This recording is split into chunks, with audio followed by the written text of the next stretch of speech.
ہم سب جانتے ہیں اور سپریم کورٹ میں پروسیڈنگز بھی ہو رہی ہیں، قاضی فائز عیسیٰ صاحب کے ریفرنس کے حوالے سے سماعت ہو رہی ہے. کچھ لوگوں کا خیال ہے کہ یہ ریفرنس واپس لے لیا جائے گا. آپ کی اطلاع کیا ہے؟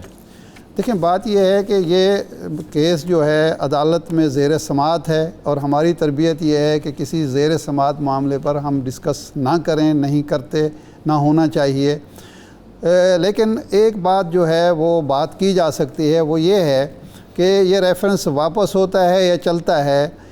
جو بھی جج ہو وہ سپریم کورٹ کا اور ہائی کورٹ کا، وہ اخلاقی برتری کا جو اصول ہے وہ جس طرح وزیر اعظم کے لیے ہے، جس طرح صدر کے لیے ہے، جس طرح کسی صحافی کے لیے ہے، کسی جرنیل کے لیے ہے، وہ جج کے لیے بھی ہے.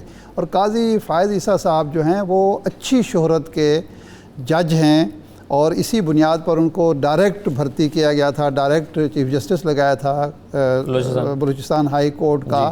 تو ان کے شایان شان ہی یہی ہے کہ یہ ریفرنس جو سپریم جوڈیشل کونسل میں آیا ہے اور ان پر ایک طرح کا الزام تراشی ہوئی ہے، الزام تراشی کہنا چاہیے، ہوئی ہے، تو وہ کلیئر ہو کے آئیں. کیونکہ وہ لوگوں سے ہر جج جو ہے اس کو استحقاق حاصل ہے کہ مجھ سے، آپ سے، کسی وزیر اعظم سے، کسی جرنیل سے، سب سے وہ پوچھ سکتے ہیں، سب سے وہ سوال کر سکتے ہیں ان کے اثاثوں کے بارے میں، ان کے کردار کے بارے میں، ان کے باقی معاملات میں.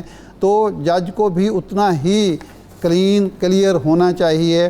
تو میرا خیال تو یہ ہے کہ یہ فیصلہ جوڈیشری نے کرنا ہے یا حکومت نے کرنا ہے کہ ریفرنس چلے یا نہ چلے.